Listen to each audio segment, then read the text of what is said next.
So the first step of my famous chicken and noodles, which is a very popular Amish dish here in Ohio, is to do a slow cooker chicken. I left the whole chicken, just took the giblets out, and cooked this for 10 hours on low in a crock pot with nothing more than a 50-50 mix of water and chicken broth and half a stick of butter and some garlic salt with a little pepper. And I'm going to now start separating the wanted from unwanted pieces of meat. And you can see this chicken is so tender that when I pick it up, it pretty much just falls right apart. So just going to separate that out, and then we'll go to step 2.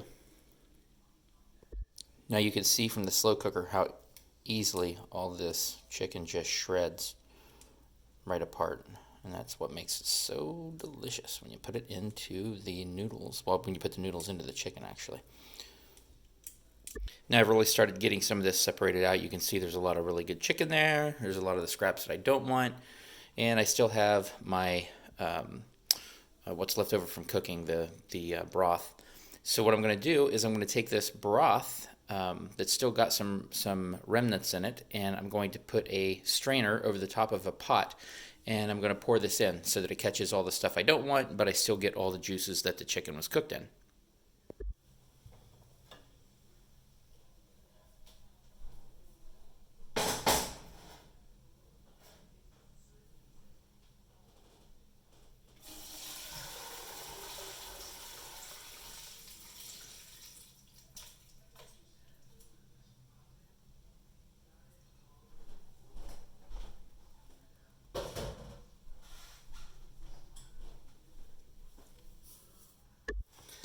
Now all I'm going to do is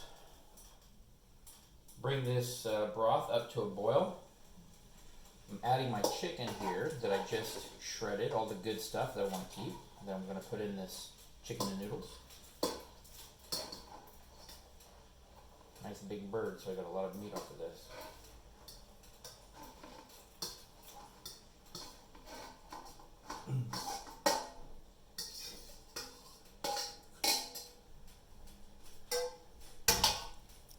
We're going to bring that to a boil, and then we'll add the noodles. Another thing I like to do is go through here and make sure you got a good shred on your chicken, because if you don't, you got some bigger pieces. You may want to chop those up, make sure they're shredded up into smaller pieces. You don't want chunks to be too big when you make this. Now for the final step, I'm going to add the egg noodles. Now you can use the noodles of your choice, but I like Miss Miller's old-fashioned extra wide. They are big, but man, they soak up the juices from this really well, and it's a very hearty meal. So I'm just going to dump these in.